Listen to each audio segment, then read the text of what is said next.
to this class, every day before school, I walk from tracks. Now, it's not a very far walk, and at the beginning of the school year, it's a really nice walk. It's pretty sunny, you get a nice relaxing walk before a stressful day of school. Now, I always plan on listening to music before I walk into school. It helps me relax, helps me calm down, helps me get ready for the rest of my day, especially since it's 6 in the morning and nobody wants to be up at that time. Now, every time I pull my earbuds out of my pocket, I would pull them out tangled. And it would just bug me. Every morning, I would pull them out and they would be tangled. No matter how I would put them away, if I put them in my pocket and I pulled them out, they would be tangled. And I could not untangle them before I got into school. That'll be me. I get home from school one day. My dad's home early from work. I'm wondering why.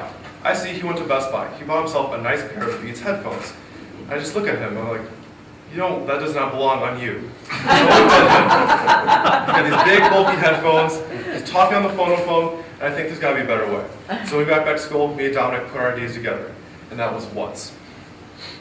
Now Wudz takes the idea of having these bulky headphones, shrinking them down. Now these bulky headphones also cost a lot of money, so we wanted to bring this to a more established financial area for everyone to buy. A lot of times when you have low money a low cost for the buds, you also get a low sound quality. So we're going to fix that. A lot of times these buds don't have a microphone. We're going to fix that. And of course, we're going to make them wireless, completely wireless, which Dominic will discuss next. Now, here are the top competitors in the market right now. You have, as everybody knows, Bose. You have your big, bulky headphones that just do not look professional. They look stylish if you're a teenager walking around jamming out to your techno music. Now, as you can see, they are wireless. They're pretty nice. They've got a microphone in them so you can talk with them. But are they discreet? As a business person, do you want to be walking around with these big headphones, talking down the street with these big, bulky headphones? And just to add insult to injury, they cost $250. Beats. These are the wireless headphones to date. They're not very wireless to me. When I hear wireless, I do not want to see a wire. I don't want to hear of wires. I don't want to have to play with wires. Well, there's a nice big red wire right there. Yes, they have a microphone, but they're not very discreet. They claim to be small, but they go around your ear. You can still see them from wherever you stand, and you can always feel them around your ear. They also cost $200. Now you have your Apple headphones. Everybody knows Apple headphones. They come in your nice little box when you get your Apple phone, and they're nice and small. They look pretty nice. They aren't wireless. They get tangled. They're the headphones that I use, and they get tangled all the time. They've got a nice microphone to them. They sound pretty nice. They're pretty discreet. As we said, they're small. And, their price is really nice. They're a nice $30 headphone, and they're really easy to make, mass produce. But, as we said, they're not wireless. They're just not what we are looking for. So for our MVP, we went and used Turn MVP to make a landing page. On this landing page, we had about 10 survey questions. These ranged from how much would you pay for the product, what do you want in the product, like a microphone, what would you use the product for, your gender. So we overall got a general situation for who wants our product. To get our customers to our landing page, we use Google AdWords. Google AdWords we found was a great way to get customers because it costs from either $1 to $3 a day, and we can get as many as 2,000 customers to see our impression in just one single day. Now, our total addressable market is $10 million. The way that we got that is we found the sales for all wireless headphones on the market to date. And as we said, there aren't technically any wireless headphones. They're not 100% wireless. The market has a growth rate of about 15% per year, and our SAM is going to be about $1 million, and we took that by narrowing it down to business people buying headphones because we would like to focus on a business person and have a really and a really nice outlook on our product. Our revenue, we're going to be selling our earbuds for $150 per unit, and we understand because there are two individual buds, they will get lost. So we would sell individual buds for $75 for replacement, and then our buds would be charged with a charging case that could be bought actually for $30. But the $150 still as a unit would cover both 2 earbuds and a charging case. And you can see with our revenues, we plan on selling 1,000 buds in our first year, which would get us a revenue of about $165,000.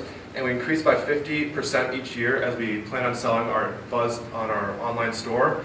And then year 4 and 5, we're hoping to expand to stores like Best Buy to sell in stores, other than just online.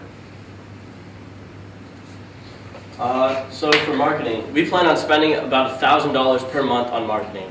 Now, this is a huge, huge market. There's over $1 billion of earbud sales in the world every year. So, and with it being a huge market, there's going to be huge competitors. We're going to need to use a lot of our money and a lot of our profits to actually go to the marketing, to get our name out there, to tell people who we are and why they should get us instead of everybody else. Now, we made a call last Saturday to a company called Flextronics, and our call was based on trying to figure out a number that would be more suitable for actually what's going to cost to design and develop these earbuds. And our original numbers of around $55,000 for a startup were completely wrong when we talked to Flextronics. So what we found out is that companies like us usually would cost around $500,000 to develop alone our earbud. We'd split up this $500,000 into a capital of $100,000 and split it between year 1, 2, 3, and 4, and 5. And we would be losing money year 1 and 2, but by year 3, 4, and 5 we would be making money and progressing. We still would have 75% profit margins based on how much it costs for us to build our earbud and compared to how we would sell it. And like I said before, this lump sum would be go toward design costs for CAD designers and mainly for product engineering. Now, just some startup costs is, of course, we're going to need insurance. People are going to somehow get themselves hurt with the earbud, no matter how it is, no matter what your product is. Somebody somewhere is going to try to sue you, is going to try to use your product against you. Patents. Now, with our unique designs and everything that we want in our product, we can't have it being stolen. If our product's stolen, the value of our company is automatically diminished. AdWords, as we said, we need to get our name out there in the market. So we're going to be spending a good amount of our money and our capital on actually advertising to get our name out there. We're going to be putting our advertisements in magazines and a lot of them online. And also we're going to need a liquidity cushion of $10,000. So overall, we're hoping to get $500,000 from our investors to invest in our company. Our exit strategy, after 5 years, we would sell the company to a competitor like Bose or Beats, and hopefully they would see the progress we made in our company and take it for themselves. All right, thank you for your time. We will take your questions and answer. Could you go back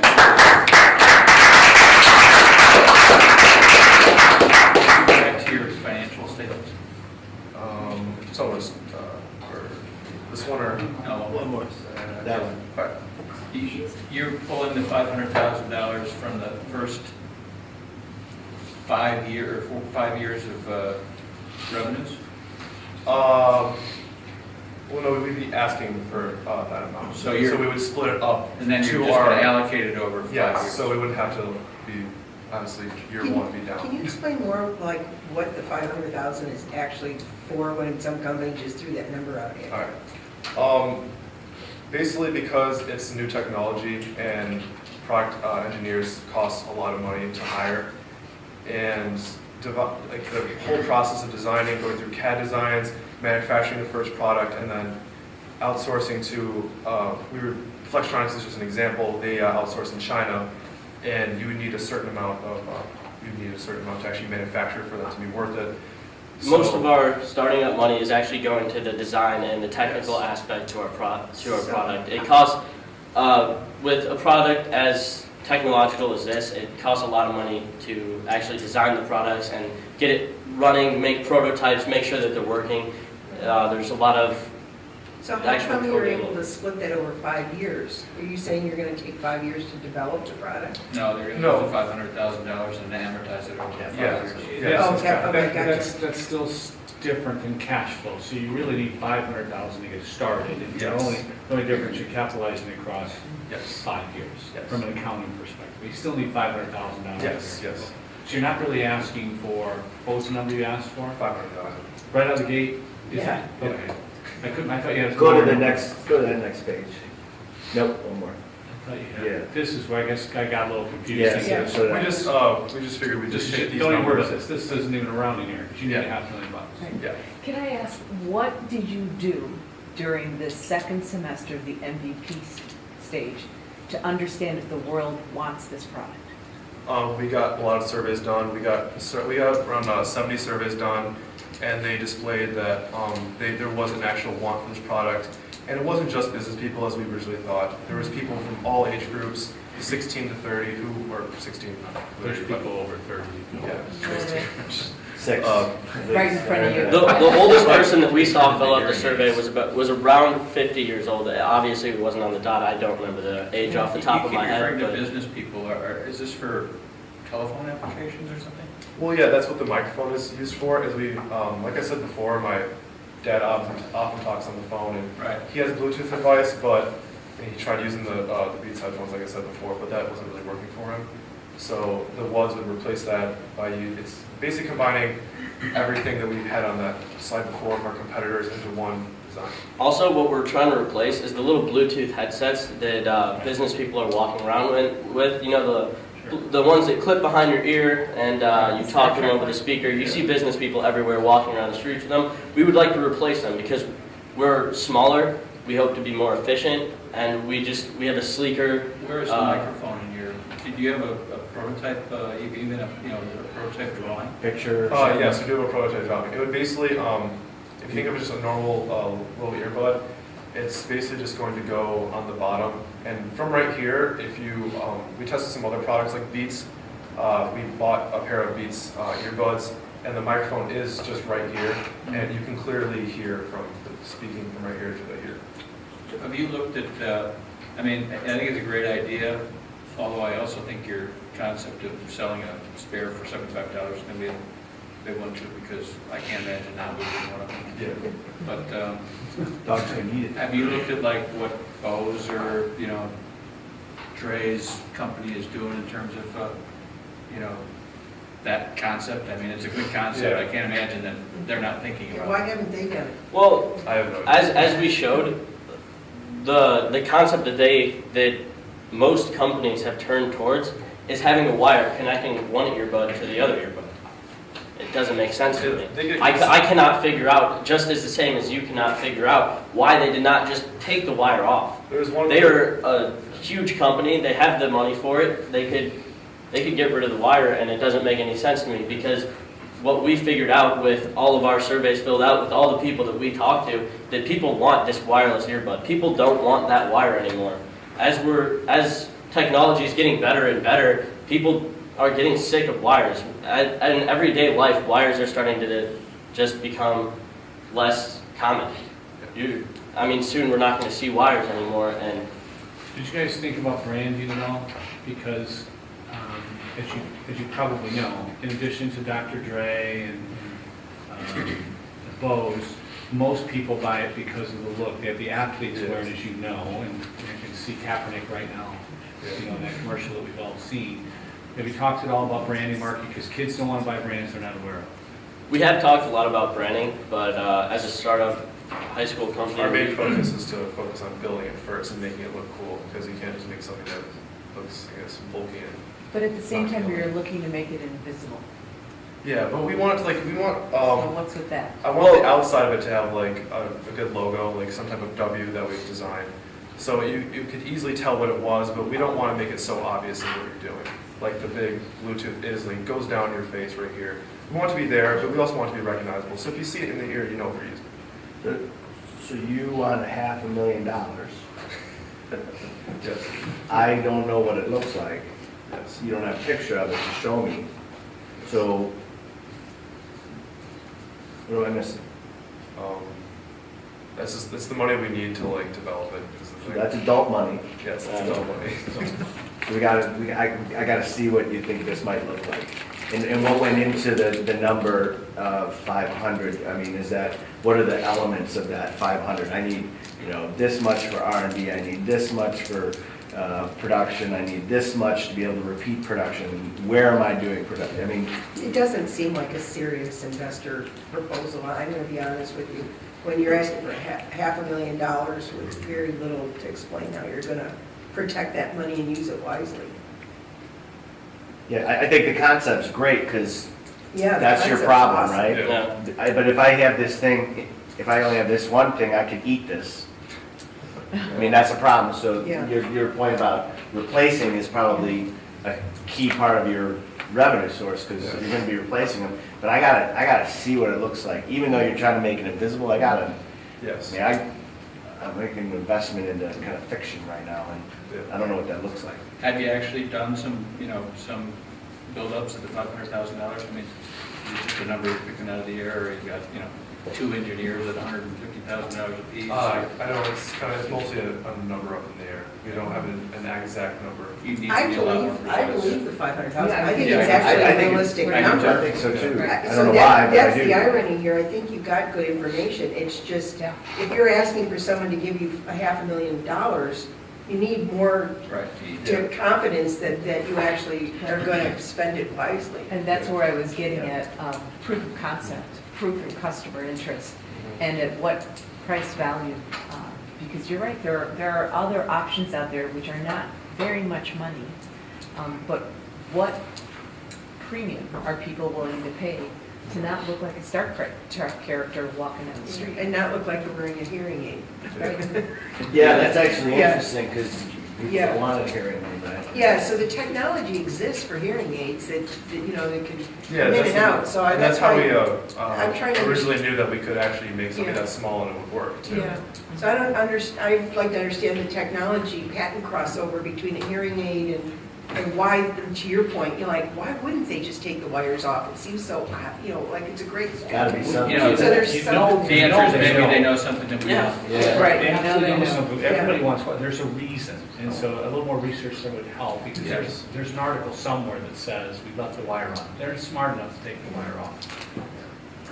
It's either quality of sound isn't as good in that small little device, loss, liabilities, because it's gonna be pushed in the ear, you can't get it out. Hearing aids have a little wire so that you can pull it out, because they don't, other than if you're completely deaf, they don't insert it in your ear. So there's gotta be something like that, because they know they've got the wire. Your starting point here is good, but you just gotta finish the thought. Yeah. This was a more recent idea for calling Flextronics and getting a realistic number. Because before we just used our financial model, and we both kind of agreed, and we talked to our mentor, Bob Dvorak. And Alex, we what both, does Flextronics do? Flextronics manufactures, and they mainly manufacture All electronics? electronics and like earbuds, headphones, whatever. Oh, really? Yeah, mostly all headphones. It's a big company. Yeah. Yeah. Yeah. Very good. So it's interesting you even got the information from them, Yeah, because for them to even suggest, well, that was kind, because what you'd really do is take someone from Bose out to lunch and say, listen, what do I gotta do? Because what they're getting is inside information in a way, right? is there a lower number that you guys, I mean, what is the minimum amount of investment that you could use to actually, because the concept's great, Yeah. I mean, I think you've nailed something that the world needs, but like, can you prove it with a less than, A lower number was. 6 figures? We don't want, I guess, we could develop something with a lower number that wouldn't be as good sound quality wise and might get. No, you're not gonna be able to develop anything. Yeah. The question is, for 20 or 30 or 50 grand, No. you could take it to another level to then get someone to give you $500,000, then I get a guess chance. at Right that- now, you're asking them to give you $500,000. At that point, I guess I could maybe, we could like design it, You won't- like. That's the 3D printer. Yeah, 3D, like we can do a 3D print, but it wouldn't have any actual technical ability at that point. It would just be able to, we could do show, but no. but if you could get even for a CAD designer to develop Yeah. something on a CAD that you could print out and do the research on why it hasn't been done Right. and the technology things that have to be overcome, I think you'd have an investor a lot more, because the intriguing part is the market's huge. I believe that the need is there. It's like, can you prove that you've really got something that will scale 30 and seconds. work? Do you know Pete sold for to Apple? Yeah, it was many billions, actually. 5 billion. Maybe some million. Three, so $3 billion they sold for. So the market is huge, Yeah. and they created the market from scratch. Yeah. We'd love to see Barrington, company out of Barrington High School be the ones to solve this, so go back and do a little more work. Give us a number that's achievable for us. Yes. Good Well job, done. guys.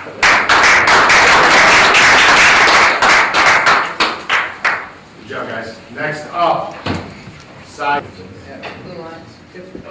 Okay, Billy, move over. Move over. Yeah, okay, and everyone else follow. All right. All right, hi, I'm Billy O'Donnell. I'm the CEO of Size Me Up, and we're here to present to you our idea. Now, the clothing market has been revolutionized ever since the creation of online shopping. People can buy and browse all the clothes they want without even stepping foot into a clothing store. They can choose the size, color, and design they want as many times as they want until they get the right fit. And however, this system does have its flaws. That major flaw is sizing. Some people can tell you they're a small, medium, or large, but that doesn't really say much. A small from one place can be a medium somewhere else, and as an uneducated consumer, you may not know that and make the wrong decision before you buy. In fact, while shopping online, 1 in 3 items bought are eventually returned due to poor sizing and fitting. Now this affects 2 types on this balance that we have. On this side, time. That affects our shoppers. After an uneducated consumer buys an article of clothing that they think may fit them, 1 in 3 times it doesn't. After that process, we eventually have to return that item, which is time out of the day of many busy people. It's a pain to have to go to the UPS store, repackage your clothes, and eventually return. On the other side of the spectrum, money. These are the online clothing retailers that offer a free return policy to their shoppers. It's a great aspect, shoppers love it, but that's money out of their wallet, a cost structure. So if we could eliminate that, somehow, we'd be saving them money.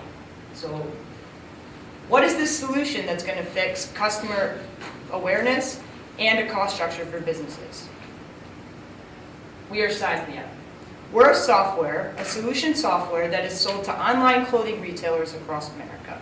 We implement as a widget onto their website and allow their shoppers, our users, to size their clothes before they buy, reducing returns and increasing customer awareness. Now our business has a double spectrum. We have a user segment which we consider shoppers. They're allowed to make free profiles before they buy, consisting of their measurements, allowing them to size before they buy. They can use it for free. They are our users. Now our customers are different. They are the online clothing retailers. They pay monthly for our service, and we implement on their website as an open platform. So we transfer the data to their website, allowing shoppers to size before they buy, reducing returns and saving them money. Hi, I'm Jacob Chapman. I'm the CMO of Size Me Up. I'm going to kind of walk you through about how we're going to work this out. So there's 2 kind of groups of people that are going to be using Size Me Up. It's companies and everyday people like you and me. So companies will be buying it, and they're going to request a demo, and we're going to, further business relationships with them when we contact them. With customers, they're going to sign up with their email, they're going to get a username, and they're going to create like a little family of people's measurements, and they choose their gender, and they can have their whole family be in their same profile. Then on websites such as Johnny O, Abercrombie, all that will be a little widget, and then you can click on the widget and sign up in your Size Me Up account, and it'll tell you right there and then who will fit and who won't. Hi, I'm Jordan Kasich, and I'm the CTO of Size Me Up. So we've done our research, and we've concluded that there are about 103,000 online retailers, 23% of which are online clothing retailers. So we put those 2 numbers together, and we got a number, I think, that was around 23,000. That's the total addressable market. We sized it down a little bit to just Chicagoland online retailers, and we got that 7% of them are in Chicago, and that came out to be around 16,000. Yeah, 16,000. And for our competitors, there's no real leader of the wolf pack when it comes to this technology or this idea. So our main competitors are TrueFit and Fits.me. So what TrueFit is they're similar to us. What they do is they take the size of your favorite clothing and they match it to the article of clothing you're trying to buy. So say you're a small in Nike, they will take that measurement and they will compare it to whatever clothes you're trying to buy and say, yeah, you're a medium for this if you're a small in Nike. For Fits.me, they're a European-based company that they don't allow you to connect straight to the website you're trying to buy from as a widget, so that just complicates everything right there. What differentiates us from them is we offer an online profile to making life a whole lot easier for you, so you don't have to implement your measurements every time you go to buy. We also size right down to the inch, which allows us to point out hot spots. So say, your forearm is 12 inches, it's going to be a little too long, or it's going to be, too tight, if all that. Hi, I'm Nick Robbins. I'm the COO of Size Me Up, and I'm going to talk to you about marketing and revenue. For our marketing plan, we want to go to trade shows where we can talk to other online brands and online retailers about our software.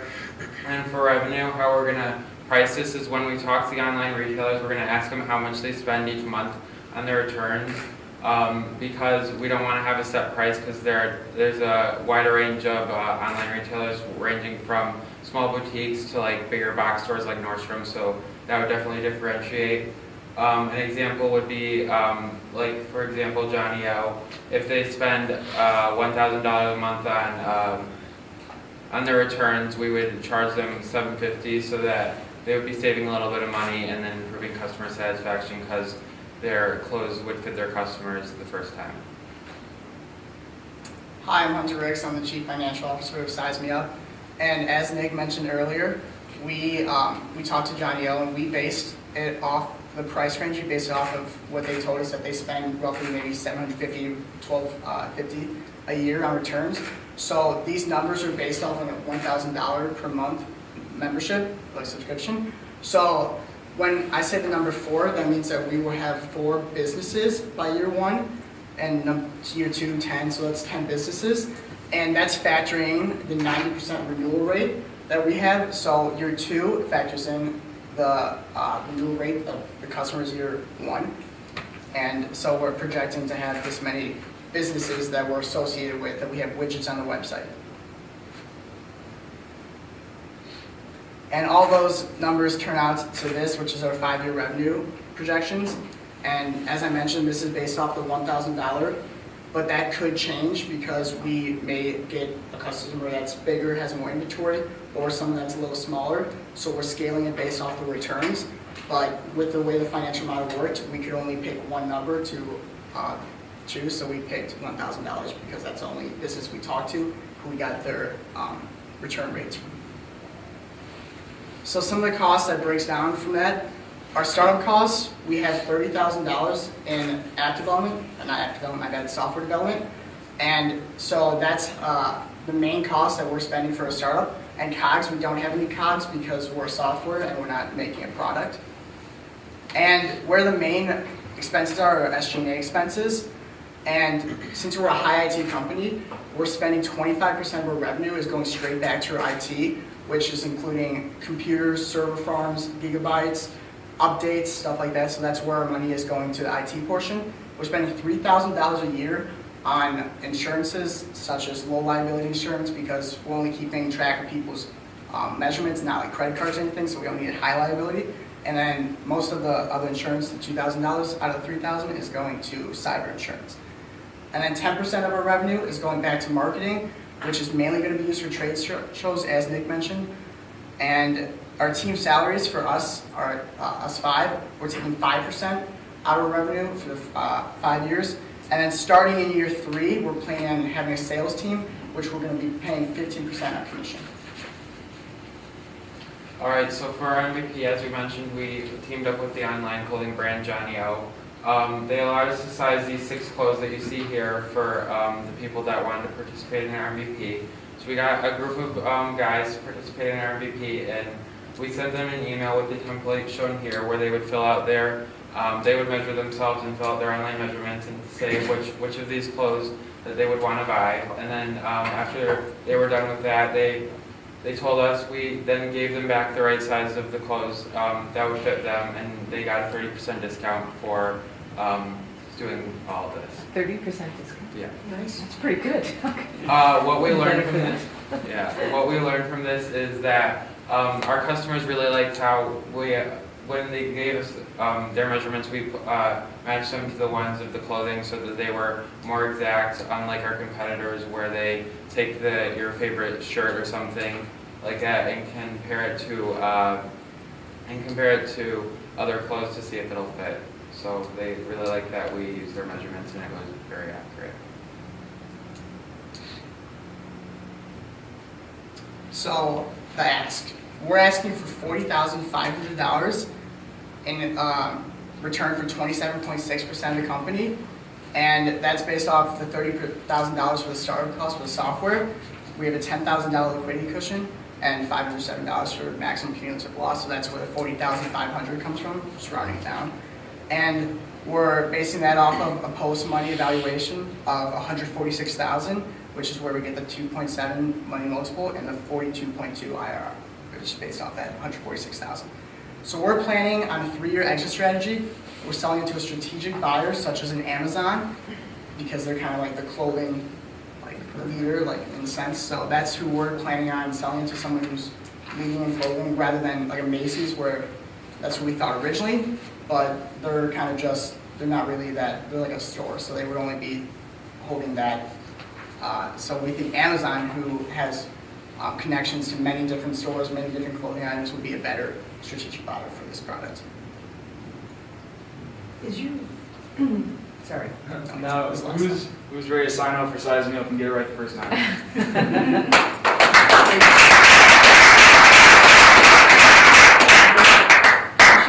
I love the widget concept. Awesome idea, and it really makes sense. Is it patentable? Can you protect it so that nobody else does that? The widget? The widget, yeah. I don't think so, unless because TrueFit does have the widget. It's just they have a different method of sizing. So I think what's most proprietary about the company is how they size it. So I think I don't know if the widget is necessarily patentable, but I think if we found a good way to size the clothes, The that could methodology. be, like the utility. algorithm, I think yeah. the widget's like an open concept. Yeah. I understand that, but, yeah, I'm just trying to think what would be of value to Amazon. Because I think your exit strategy is awesome. Yeah, I think the biggest value to Amazon is that if we build up this giant user base of measurements, it'll only decrease their return costs, because now we have all of these educated customers that are willing to buy the right clothes. So that's more of our value rather than the process. It's more if we have all these people that are educated buyers and are willing to buy to save some money. Team, what did you learn about your competitive set that you are applying to your concept? How were you unique, distinctive, better than TrueFit? Nick kind of mentioned this earlier, but we looked into it, and they're kind of a hassle in the sense that the first question they ask is, what is your favorite piece of clothing? So I would be like, mine's a medium sweatshirt from American Eagle, and then they would be like, oh, you would be a small in this Abercrombie, because they pick whatever you're purchasing, and then they ask you what your favorite item is. So if they don't have the measurements for that item that you pick, then their process doesn't work. So that's kind of a hassle in a sense where you may not even know your favorite item of clothing. So if you don't know the exact measurements and exact length of your favorite article of clothing, then their whole process doesn't really work, and it's kind of confusing. And so what you guys are doing is asking the consumer to actually take an old-fashioned tape measure. Yeah, And because enter in with the- those numbers, not only are we building a profile, but we're not just giving small, medium, or large. You know, some people, like we said, small, medium, large is so broad that I think the consumers want to know how this will fit them. With odd body types, like such as me, I'm like tall and skinny. A medium would fit me arm-wise, but it would be super big, and I want to know that. You know what I'm saying? With the measurements, we can tell consumers that. If TrueFit is, okay, you're a medium, so a quick person can buy it, you're done.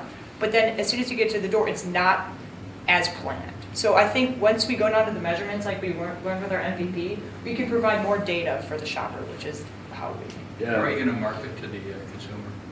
to the Consumer. consumer.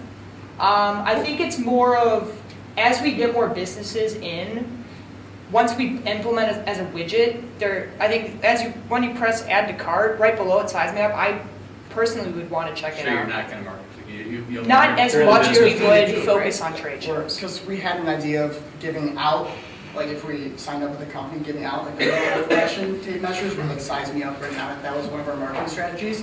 So if we were going to go more towards like marketing towards a user base, I think that's kind of what we're going, that's what we go for. But right now, our main marketing strategy is targeting the businesses through.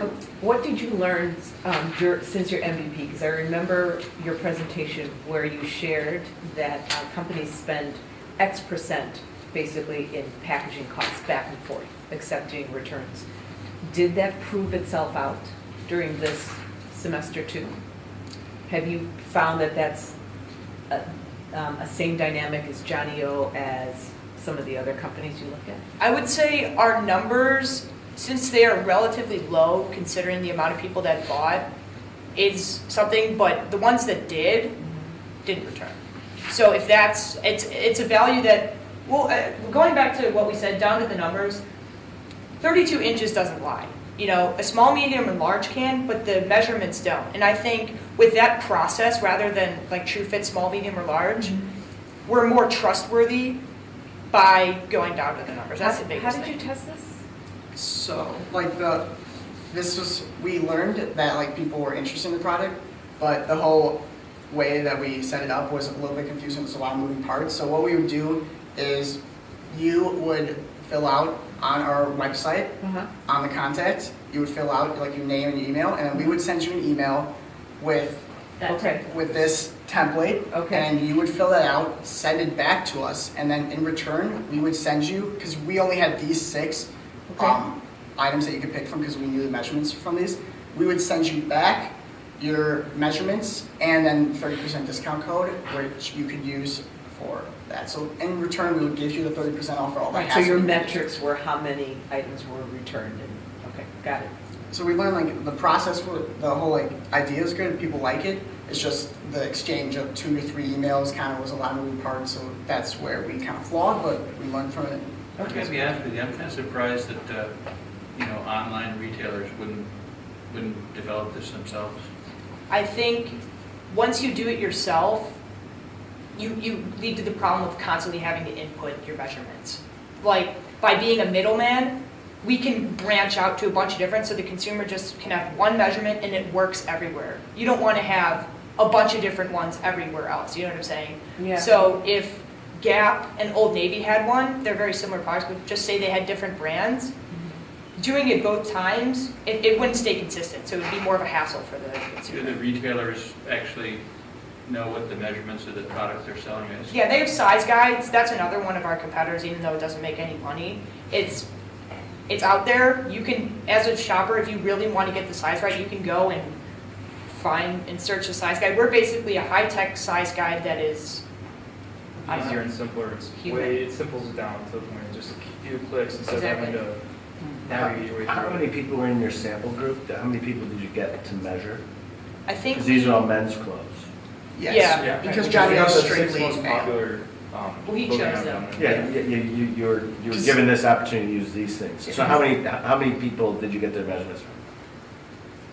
Nick, do you have the number? I can't remember off the top. I think we Is it had. 10? Is it? Yeah, I a think lot. it was, Is it I 100? was between the 10, I would say 10 to 15, 20 range. Well, you got another, there could potentially be another opportunity. Someone would be willing to do this measurement. And vanity might step in because they're a little afraid of what those numbers might look like. Not me, of course, but if you had that data, imagine if you had that data for 10,000 people. Exactly. Now you're in the big data business, because now you're not just sizing them on what they could buy, you're selling that information to people making clothes that this is what people look like. Yeah. Yeah, that's And one. that Completely different model. is a completely different model, but it is also the annuity business that goes on forever. It actually fits closer to your exit strategy because I agree, your value is your collection of customers and the data that goes along with them. That's what Right. you're really selling, Yeah. not the widget. Yeah, And so, one, I think you need to make sure first that the widget is clear that it's not affiliated with the brand that it's on.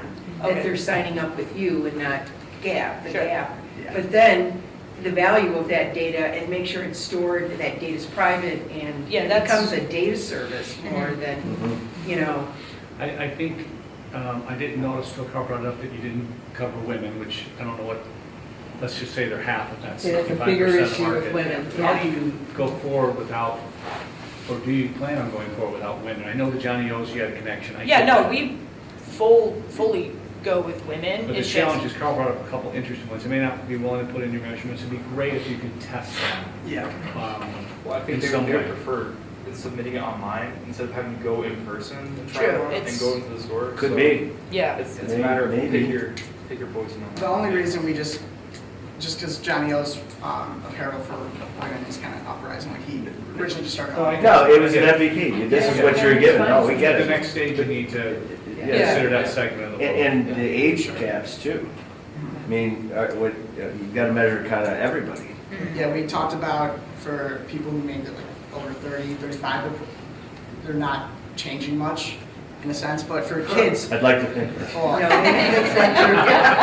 well, for kids, they're concepts. changing Yeah, more, no, so you're we right. would send them monthly updates, hey, update your kid profile because he's growing, so that's kind of. Every 6 months you're Have updating. you examined any digital way to do measurements? I was looking on my iPad, that I have this thing that I like to draw floor plans of houses.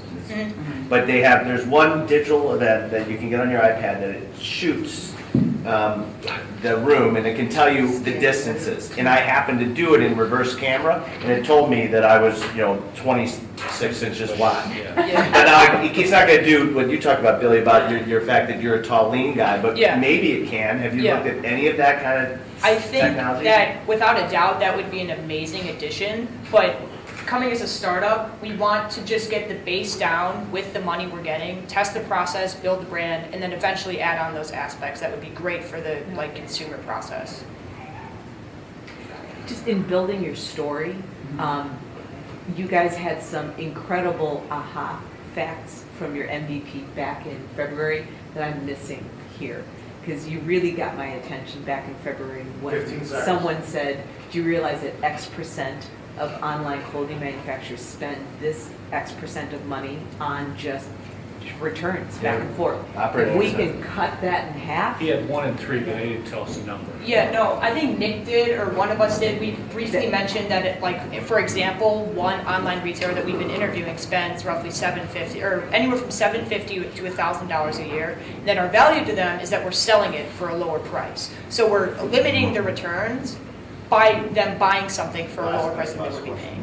And then that's giving you a competitive edge over your customers and increases customer satisfaction, so that's where we're going. Right. Thank you very much. Thank you.